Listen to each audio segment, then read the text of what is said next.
Good morning, good afternoon, good evening, wherever you are in the world. I'm David Valent, IATEFL YLTSIG coordinator, and I'd like to warmly welcome you all to the 2020 IATEFL YLTSIG web conference. The IATEFL YLTSIG committee would like to sincerely thank our 2020 web conference sponsor, StudyCat. Without the support of Paul Granger and all the StudyCat team, this global event would not have been possible. You can sign up for a free StudyCat trial account and instant access to award-winning games and activities to engage young learners of English at studycat.com/schools. I'm delighted to introduce our next plenary speaker, Vinicius Nobre. Vinicius is an English teacher, teacher educator, educational manager, and ELT author. He is also a Cambridge CELTA tutor and assessor, a professor on postgraduate courses, and has written coursebooks and teacher reference books. He holds the COTE, the Cambridge Delta, and an MA from the University of Chichester. Vinnie is a past president of BRAZ-TESOL. During the plenary, we recommend watching in speaker view. And if you have any questions, please type them in the Q&A box. Over to you, Vinicius. Please share your screen. David, hello everyone. Thank you very much for the invitation.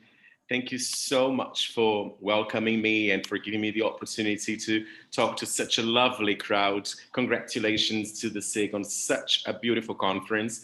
I'm still delighted because I was watching Eugenia's talk, and it was so much fun. It was so rich. And I now have the challenge to try and add a little bit more information and reflection about teaching primary learners. And the talk that I am going to give, the topic that I have chosen to explore with you, it revolves around critical thinking. And in this next 45 minutes, I intend to share with you a little bit some of my experiences, some of my learnings regarding critical thinking, especially with such an important age group. Kids who are, shaping their character, who are developing their competences as human beings, as citizens of the future. And I intend to maybe shed some light regarding what we as language educators can do in order to help them foster such an important skill. So before I forget, I'm speaking from Brazil. I'm speaking from São Paulo. So greetings from São Paulo to everyone. And if you could just share with me in the chat your reactions and your comments, I'll be really happy to see that you are here. This interaction is very fruitful and very important. So I'm going to ask you to tell me where you're watching from, so that I have an idea of the different contexts and realities. So, I've got lovely people I know. This is so cool. So let me share a little bit with you what I understand as critical thinking. I'm going to, I've chosen a definition from the Council of Europe, fairly recent, from 2016, which I think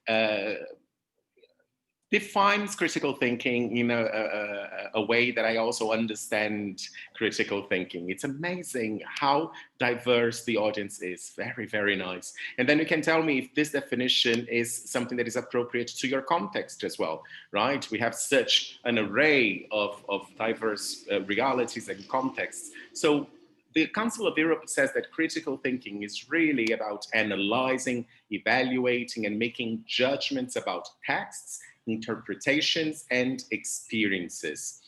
And one of the competences that we need to have in order to respond effectively to situations typical of democratic and intercultural contexts. Why do I like this definition? I think that we nowadays have plenty of evidence that our democratic perception has been maybe challenged a little bit. And I think that we need to start working with this generation, the future decision makers, the future politicians, the future adults, in order to help them develop this competence that is vital when you are responding to situations that maintain the state of democracy. By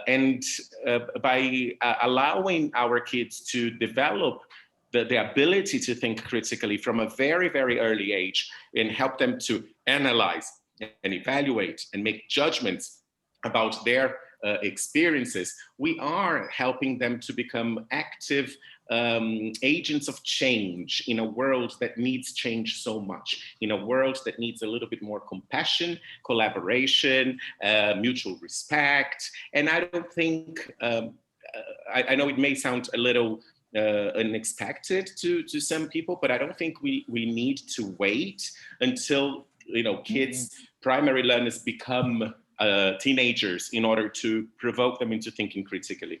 And I intend to show a little bit some of my learnings and my experiences here to make this point. I think that we need to start developing and focusing and considering this competence from an early age. So what does it entail to be a critical thinker exactly? Right? What do we want to help our students achieve to become critical thinkers?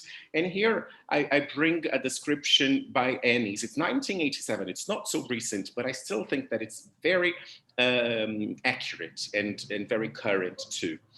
A critical thinker is open-minded and mindful of alternatives.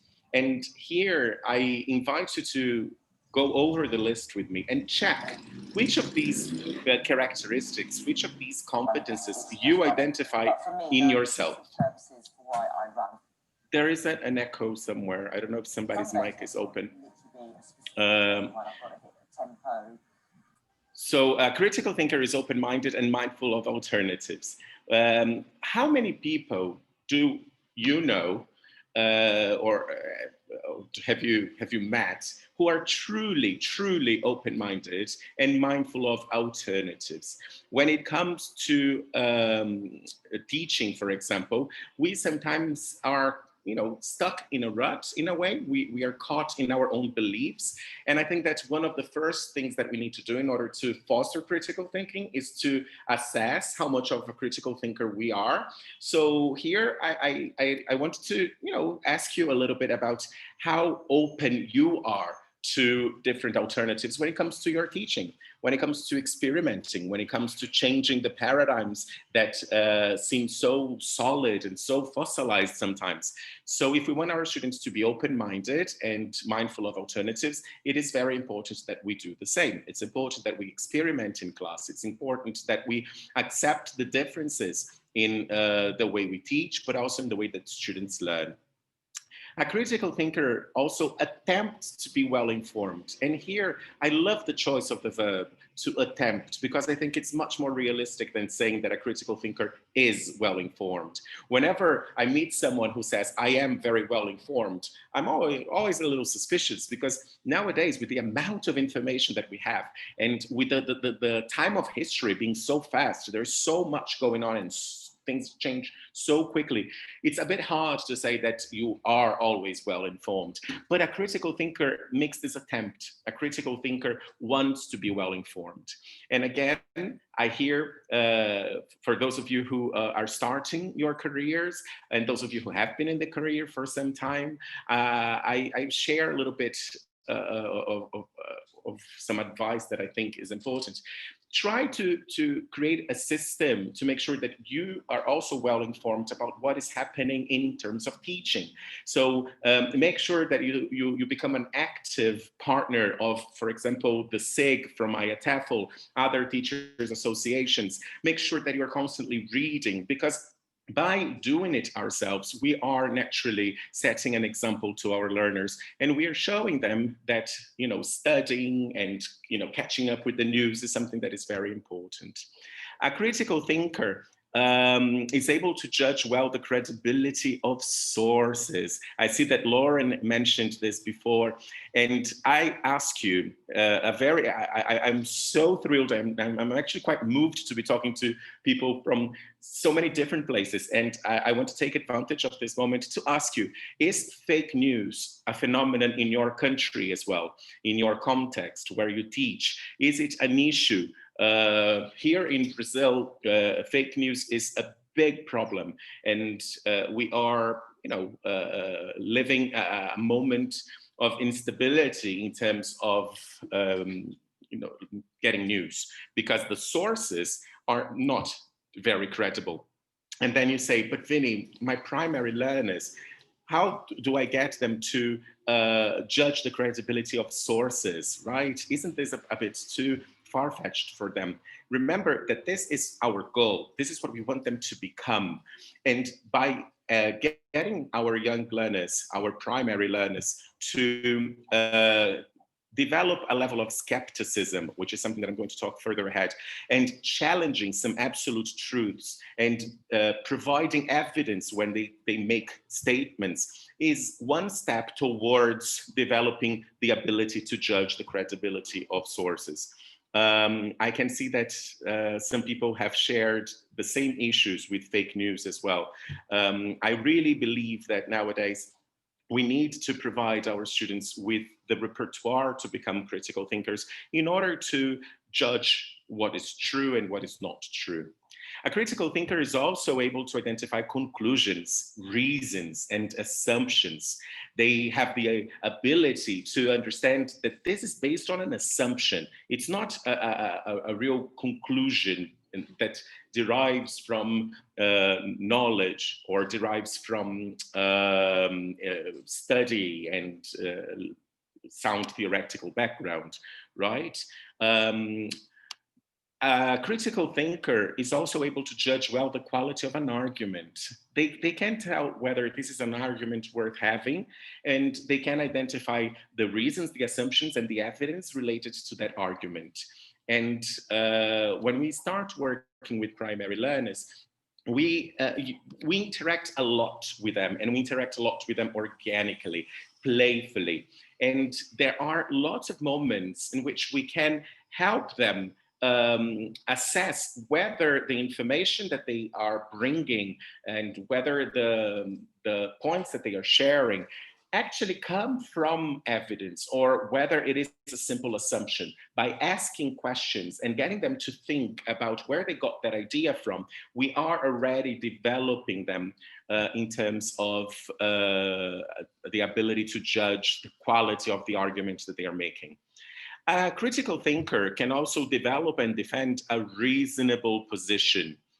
I don't know, again, about your context in detail, but in Brazil and in some countries I know, there is, at the moment, we have very polarized ideas, right? People don't seem to talk anymore. When people disagree, they engage into some pretty harsh arguments, and instead of developing a reasonable position and talking about the conflict that is right in front of them, people tend to attack each other. This is something that we need to teach kids, and it's hard work. As individuals, as human beings, we tend, our first intention, our urge, we tend to avoid conflicts. We think that this is the best thing to do.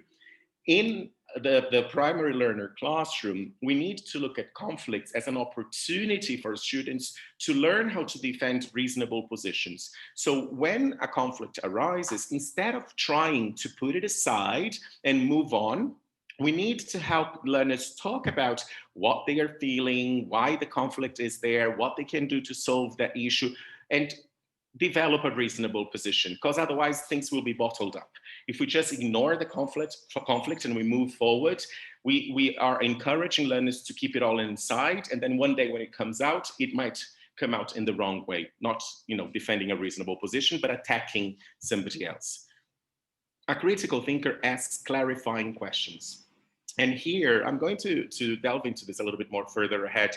I invite you to think about your primary learners.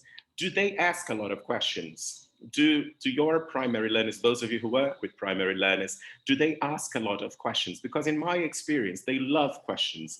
The why, but why? And it's very interesting how the nature of critical thinking is already there. When we're children, we are curious as an instinct. It's second nature. We want to know more. And we ask these clarifying, exactly, Marisa. I couldn't agree more with you.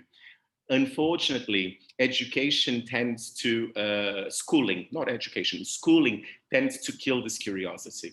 So if I could offer you any kind of advice, celebrate the questions you're asked, even if it's tiring sometimes, even if you want to move forward, even if the students have asked you the same question 34 times, celebrate the questions and encourage this curiosity, because a critical thinker needs to be able to ask clarifying questions. And the moment we cherish this and we create an environment that is conducive to questions and to curiosity, we are building this competence that students will need in the future. A critical thinker also formulates plausible hypotheses and plans experiments well. So when we work with our primary students, let's try to get them to hypothesize about things instead of telling them. Let's ask questions that will direct them to create even if it's a crazy hypothesis, but let's get them to come up with a reason for things to happen, and then encourage them to experiment to check if the hypotheses that they've created are accurate or not, instead of providing the answer. I think that this is something that we can easily do with primary learners, provoke them a little bit into trying to justify why things are the way they are, and then experiment to see if they're right or wrong. We can also, as critical thinkers, define terms in a way that is appropriate for the context. We have the ability to contextualize things. We contextualize knowledge, we contextualize reactions, we contextualize skills. We understand that the world is diverse and each context will carry its own culture. And we also understand that each individual is a culture in themselves.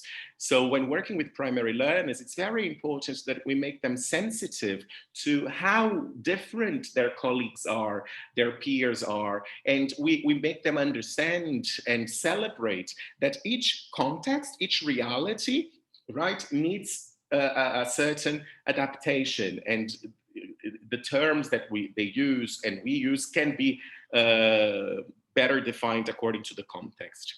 And a critical thinker can also draw conclusions when warranted. We have the ability to make our very own conclusions. We don't depend on somebody to tell us that the world is flat, for example, and then we simply believe it because it's the easiest thing to believe in. We can draw conclusions based on science. We can challenge absolute truths with knowledge. And this is what we want our children to develop. So is this an easy task? I don't think it's a very easy task. If developing critical thinking were an easy task, I think that we would have a very different world, because people would think critically and we wouldn't fall prey to all the fake news around us, and there would be much more collaboration and respect. However, I am a believer. I chose to work with education. I always say that I started working with education as an accident. I stumbled into teaching. I don't know about you. I don't know if there's anybody out there with a similar kind of experience, but I started teaching temporarily and I fell in love with it and I decided to stay. So when people say that those who can do and those who can't teach, I get really, really upset, because for you to develop critical thinking, for you to embrace true education, you really need to be able to do a lot. It's not an easy task to help our students become more autonomous, more independent, more empowered in this world, right? Teaching is not an accident. Teaching is not an informal activity that anyone can do, even though everybody has an opinion about it, right? Especially non-educators. They have a lot of opinions about how to teach and how to learn, and it's quite interesting. But we need to embrace the complexities that are inherent in teaching. And we need to understand that it's not an easy task to develop critical thinking, especially because sometimes we realize that we may not be critical thinkers ourselves, at least not as critical as we would like to believe. I always share a little story about my own realization of how little critical thinking I do sometimes. I once went to the supermarket with a friend of mine, and I was shopping for soap, right, to wash my clothes. And I just grabbed a certain box, and my friend asked me, "Why do you buy this soap? Why this brand?" And I stopped for a second, and I was thinking to myself, why do I buy this brand? And I gave the answer that, you know, I've heard from a lot of people. I buy this brand because my mother used to buy this brand.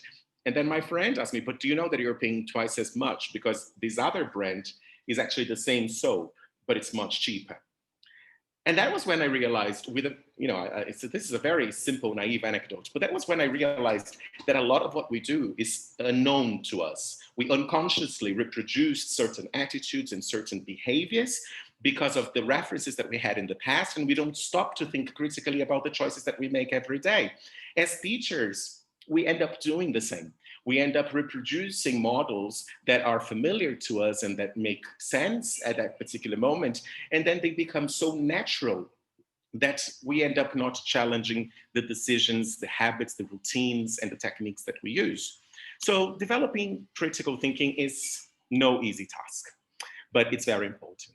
As Ana Maria Pinter points out in her Teaching Young Language Learners, she says that the development of key competences, among which we can place critical thinking, happens throughout our whole life. It is a fact. We are going to develop certain competences throughout our lives. I mean, in the little anecdote that I shared with you, and this was a while ago, I realized that I needed to develop critical thinking a little bit more. But it is definitely vital, right? It's really important that the basis for that comes from primary school. The power that a primary school teacher has, the possibilities in front of us to truly impact our learners and help them develop the drive, the curiosity, the character that will inform their entire academic life is huge. There is so much that we can do. A primary school teacher can inspire a child, or can also traumatize a child. I was very fortunate. I had wonderful teachers, but I've heard lots of stories of friends of mine who were not that lucky and who still carry very negative experiences from this time. So it is something that really, really sticks to us.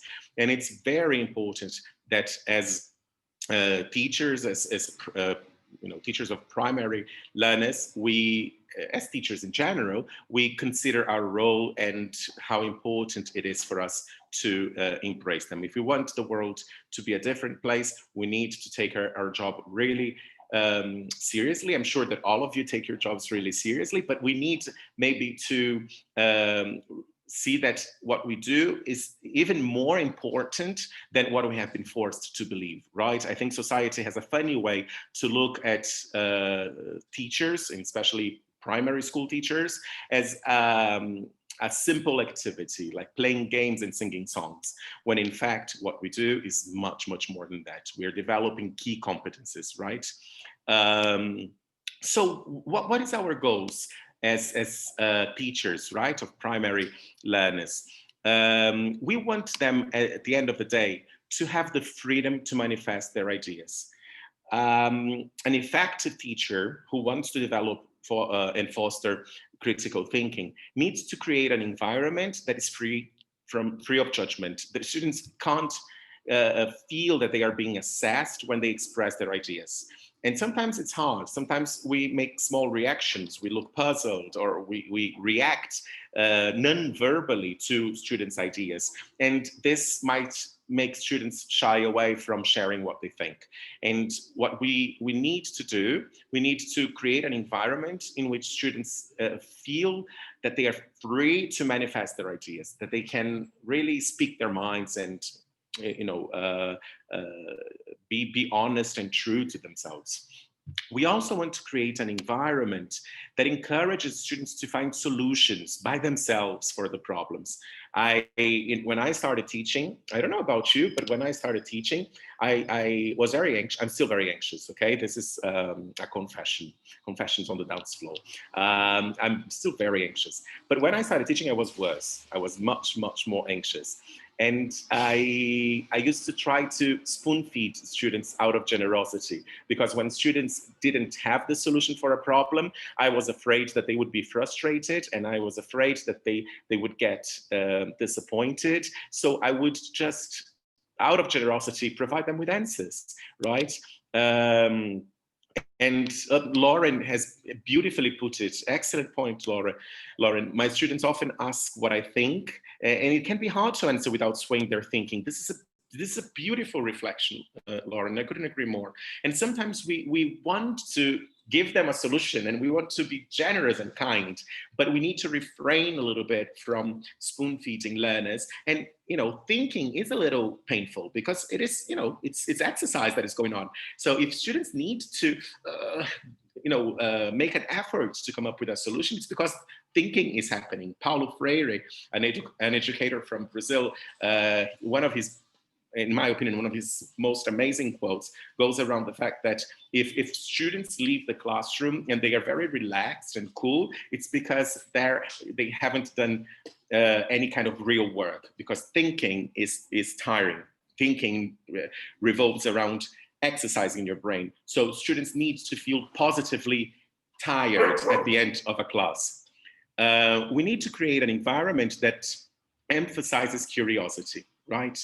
We need to help students celebrate the curiosity that is so inherent and natural to them. And as Marisa brilliantly pointed out at the beginning of our conversation, schooling tends to kill it. We tend to, in general, right? We as society, we tend to look at teachers as the owners of the truth and as providers of the information. And then we end up killing curiosity. But what we need to do is to really create an environment that emphasizes their natural curiosity regarding the events of life. Oh, Lucy's in the house. Hi, Lucy. And Olivia says that absolutely, and it's that satisfaction of discovery which brings the joy into language learning. I couldn't agree more, Olivia. It can be a little painful, right, to find the solution, and sometimes you want to give up. But when you go through this exercise and you finally achieve that solution, this is so pleasant. And the celebration that we can have in class when students together and collaboratively find a solution to a problem and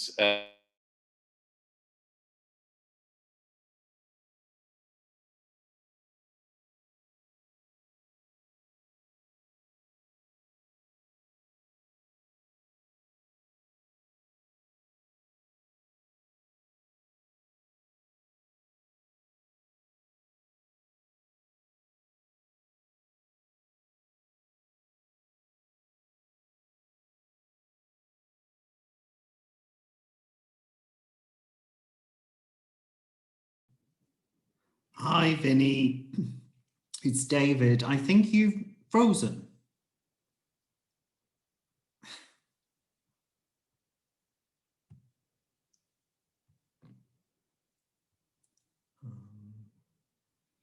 Let's see.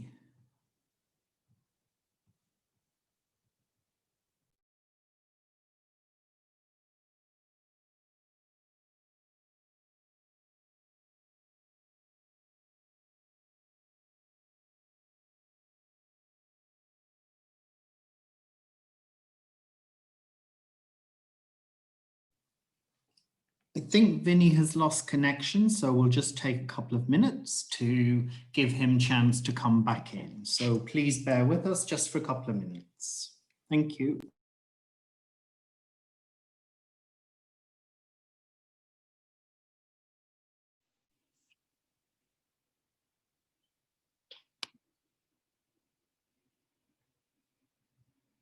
Hello, I think that, am I back? Vinny, you're back. Please share screen Oh, again. I'm so sorry. No problem. This is Great. one of the, thank you, David. I apologize, everyone. There is the beauty of online conferences and the fact that we can be together like this, but there are also the technical challenges. So thank you for bearing with me, and I apologize. I think I stopped talking a little when I was talking a little bit about metacognitive habits, right? Habits of mind. So it's important that we help our learners develop this awareness of what's happening around them and how important being aware is. And also an understanding of when to apply skepticism and even, challenge absolute truths. I remember that I've worked with teachers. I've been a teacher educator for some years, and I've worked with teachers who would get very upset when students challenged the truths. And the natural reaction sometimes that we face as teachers is to be offended because students have challenged something, when in fact, this is, if they learn to do it respectfully, they are developing critical thinking. I think that instead of getting students to accept everything that we say because we are the teachers, we are the grown-ups and we know better, we need to welcome the challenges that they pose or when they question what we say. And we need to teach them how to do this respectfully, because I think that there's something that is missing out there in the world, right? How to challenge truths or opinions in a respectful way. So I think this is something that we can definitely do at this age group too. And yes, Gia mentioned that we might be wrong sometimes. And I have, been corrected by my learners. And I felt a little embarrassed, and I might be a little embarrassed to share this with you now. But even, primary learners, sometimes they have information that I don't, and they will correct me. And showing them that it's okay to be wrong and accept that I don't know everything, I think is the first step to make them feel good about trying things out and making mistakes, right? So at the end of the day, looking at everything that I've shared with you, would you say that developing and fostering critical thinking is more related to our attitude as educators or the materials that we use, right? I think that if you forget everything that I've said and you have to choose one thing to take away, I would ask you to remember this. No material fosters critical thinking in itself. There is no course book, no worksheet, no activity, no game, no task that in itself will foster critical thinking.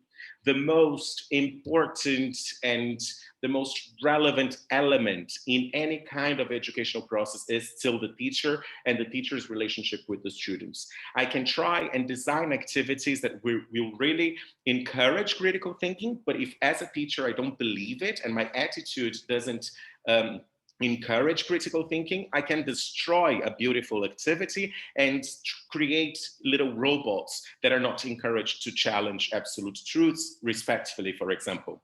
Likewise, if I am a teacher who has an attitude towards critical thinking, and I am a teacher who encourages students to ask questions, and I celebrate the questions that they ask, and I ask them questions back, and I want them to justify their reasoning and their thinking process, and I want them to become sensitive to what is happening around them and not provide them with the information and make them memorize what I've said. If I help my learners politely challenge me as an individual, I can do this with an apple. I have this quote in which I say, "Give me a banana and I'll teach." I'm not against materials. I'm a material writer myself, but materials are just like, you know, automobiles. If you don't know how to drive, or if you're a terrible driver, I can give you a fantastic automobile. I can give you the most powerful car and you'll crash it. So you need to be a good driver, and good drivers will get any cars and they will get where they have to get. I think teaching is very similar to that in that sense. You know, if you are a good teacher, you can get any material and you will find a way to get there. Sometimes the material will make you get there faster. Sometimes it will be a bit harder for you to adapt. Some materials, they will you know, favor certain things and make our lives much easier. But at the end of the day, it is really about knowing what we're doing. It's about our attitude towards the learners, the learning process, and the content itself, right? Encouraging students to give some reasons to why do you say that. Wonderful, Ines, I couldn't agree more. And Minnie or mine, I'm not sure, mentioned rapport. Rapport is vital, excellent point. I love your comments, thank you so much. Muhammad mentions that it's like a web interactive of interfering questions. Lovely, nice comparison. And materials are just servants to teachers, absolutely. We need to take control of materials and not allow materials to control us and what we do, right? They should be a guide, absolutely. So Dermot says, and this is very recent, and I think that it kind of like reinforces a little bit what I've been trying to share with you, that teachers need to foster a critical disposition. It's about our attitude and students' attitude towards life and learning and education. We should encourage them to question assumptions, think through the consequences of a line of reasoning. We need to help them look for evidence and examine it carefully. We need to help our learners consider alternative ideas, give them choice. And if they are too young, give them simple choices and ask them to choose and explain why they've chosen this over that. And the older they get and the more comfortable they get with this kind of activity, give them more complex choices, but always ask them to justify why. We need to create environments in which students can try out and test new ideas and develop a sensitivity to what is balanced, fair, and reasonable. Here, I'd just like to digress a little bit when it comes to trying out and testing new ideas, because we've been talking a lot about new pedagogies like the maker movement, active learning. There are a lot of buzzwords regarding the way we can teach and the pedagogical principles that we can rely on. And they are wonderful and they make a lot of sense, but we need to understand why we want students to do things actively, why we want students to get involved with projects. Because if we get students, for example, to do a project, like a maker movement project, and build something, for example, right? And then this is one of the things that the maker movement will encourage us to do. Students need to make, produce things, but we tell them exactly what to do because we are afraid that they might fail. So we dictate exactly how they should proceed in order to create a certain something, you know, a final product or whatever. And they don't experience the failure. They don't try out their own ideas. They are just reproducing what we say. This goes exactly against critical thinking. So I've seen many teachers with the best intentions and many educational contexts that will rely on these new pedagogies and get students to do things and produce things and you know, experiment, but with a recipe, you know, as a very prescriptive procedure of what students should do to get to the final product so that, you know, no student will ever experience failure. This is not critical thinking, and this is not really positive to the development of the competences that will be necessary as a grown-up. Students need to try out and really test their ideas, the new ideas that they have. And sometimes it's going to work out and sometimes they're going to fail. The role of the educator is to have an attitude that will embrace failure, or I'm using failure, but will embrace the not perfect result as part of the process, and will help students feel encouraged to revisit what they tried to do, test it again, try out a different idea until they accomplish what they want to accomplish, right?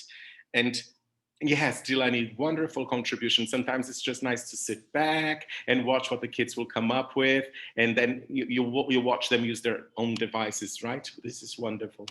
So just trying to, reinforce one more time the role of attitude. I want to bring King from 1995 and Taba from 1966. But, in both arguments, they say that the level of learners' thinking is strongly influenced by the level of questions which are asked in class. So instead of asking only yes or no questions, try to ask more open-ended questions like WH questions, but what, how, where, and lots of whys, and whys, right? I'm getting to the end of my presentation here. And I wanted to give you some practical tips that you might already do, or maybe you can add to your practice, right? The first is to help learners feel safe to express their opinions in class. We cannot be judgmental. And I speak from experience, sometimes it's very, very hard. It is hard not to react, and then, as I mentioned before, even non-verbally to some of students' opinions, but they need to feel safe. That doesn't mean accepting everything, like things that are offensive, but it's allowing them to feel safe to express themselves, right? Model critical thinking behavior. Remember that we need to practice what we preach, and we are role models all the time. Make moments of questioning part of the classroom routine. We had that wonderful session with Eugenia before, in which you talked about routine. Add to your routine a specific moment for questioning, so that students can bring their questions, or we as teachers can ask them questions about the events of life, right?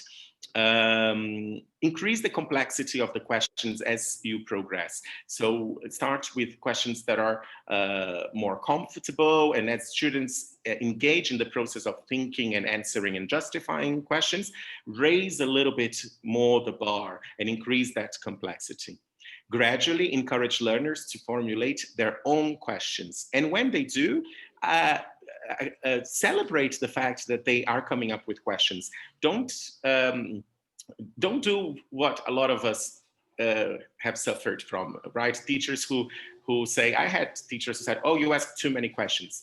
This is very negative, and it goes against everything that we are saying. So have learners list pros and cons.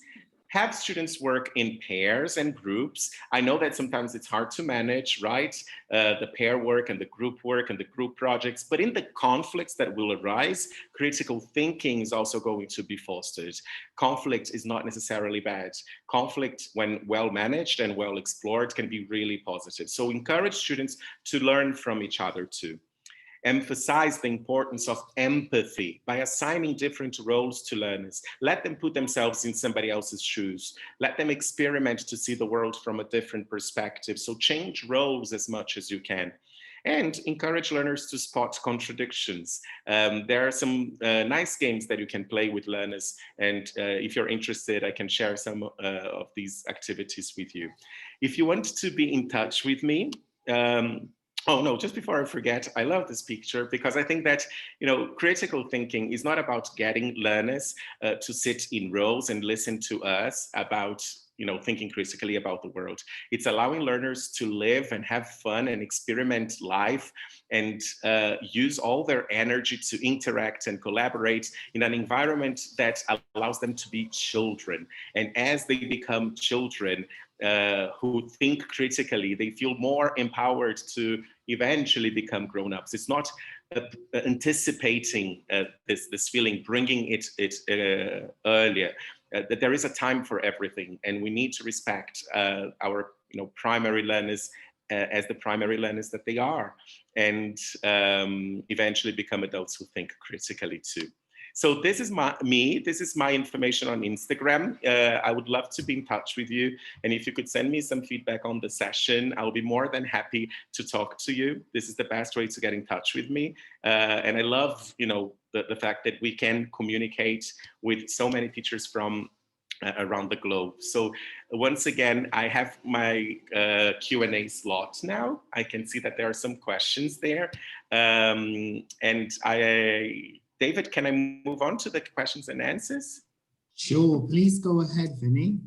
Thank you. So I'm going to answer Mohammed's question. There are kids who behave and act critically without thinking. How can we sort them?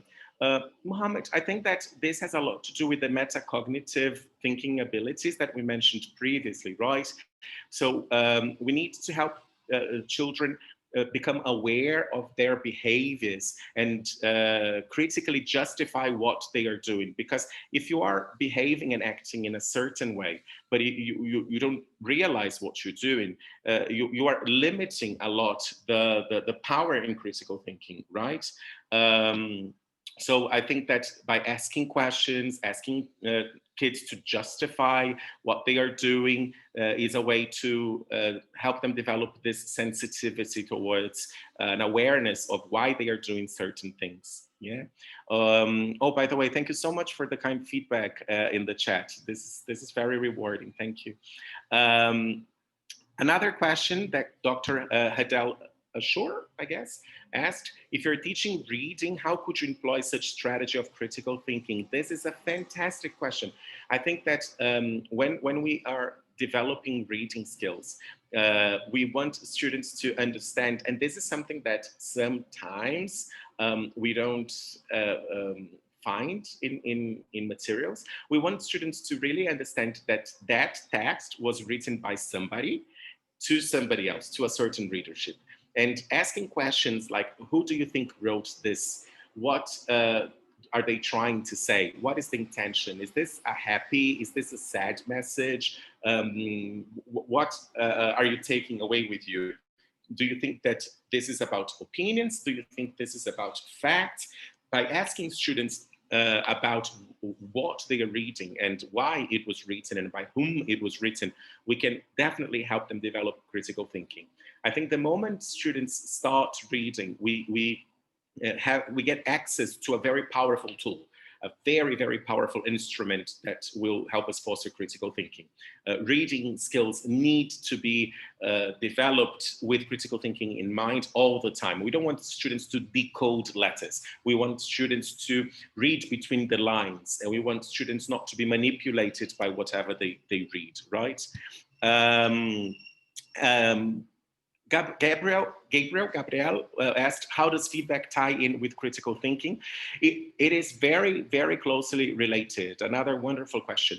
If we provide students with systematic feedback about what they are doing and ask them to give feedback to each other and to themselves and justify why they think they've done well or not so well, and help them develop the courtesy and the respect when giving feedback to others, we are making them more critical as human beings. Developing the ability to understand feedback and learn what to take away from the feedback and understand that feedback is not personal, should not be personalized, but it can be a tool for development, is definitely connected with being a critical thinker. Thanks, Gabriel.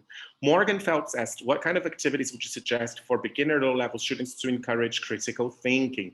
Morgan, I think that if we ask learners to make choices and justify their choices, more than telling you what activity you can use, but telling you what you can do with any activity, I think that this will probably provide you with more flexibility in class. So regardless of the activity that you choose, ask students to justify, ask students to say why they've done that, why they think this is right or this is wrong. Give them choices and ask them to explain the rationale for their choices. So I think it's more interesting and more effective than simply using one specific activity for that. I don't know if I'm making sense. Mohammed, I have already answered this question. Let me stop sharing my screen. I think that, oh no, Marisa, my experience about amount of L1 used when working with primary pupils. L1, this is very controversial, Marisa. Thank you very much for this question. There are different opinions around when it comes to L1, and again, it has a lot to do with context, right? I'm going to talk about my context. A lot of the teaching that I've done with this age group is in language centers, not necessarily bilingual schools, for example. And what I have learned is that as a teacher, I was brainwashed not to use any L1, especially with young learners. But I've come to realize that the emotional connection and in my context, okay, the emotional connection and the emotional support and some of the rapport building with this age group can be much stronger and much more powerful if it happens in L1, right? So yes, I start using L2. I start using English from the beginning, and especially when we are using it to interact in tasks and in the classroom. But whenever there is a conversation or some kind of communication that involves feelings, how students are feeling, or if they express some kind of insecurity or fear, I nowadays, and this is the new Vinny, right? Thinking critically about my old practice. Nowadays, I feel comfortable resorting to our L1 to really embrace that student and make them feel okay about what's going on. Do we still have time? Do you think that critical thinking is something that any child can do, and how can we manage the individual differences? A wonderful question, Alam. I think that everyone can develop critical thinking. I do think, however, that some children, they come from contexts like their families and their educational background that will allow them to be more or less critical. I think that sometimes because of the relationships that the children have at home, they will expect us to provide them with all the answers, like really spoon feed them, and they will resist thinking critically a little bit more. But I do think that any child can do this. I actually think that it's our role to help every child do this, regardless of the obstacles that they will face in their own context. But we cannot disregard the fact that context plays a major role in this. And as teachers and educators, I think that it is our role and our challenge to take these contexts into consideration and adapt the way that we provide students with activities and tasks and relationships according to what they need. This is part of our own critical thinking, right? Zainal asks, how can we encourage students who are shy or have a low level of English competency to speak out their opinions? Zainal, I think, and here I go back to L1 use, I think in my context that when I look at children, I want them to be developed as whole learners. I don't want them to simply grasp the mechanics of the language. So if part of my curriculum involves developing critical thinking, on certain occasions in which I want learners to share their opinions and to speak their minds and open their hearts, I will definitely allow them to do it in L1, because I think that if we want to develop the learner as a whole, the language cannot be seen or perceived as an obstacle to this complete development of other skills and competencies. If we limit what we do to the language that they need to learn and the language that they know, we are turning ourselves into mere technicians of the language and not real and true educators.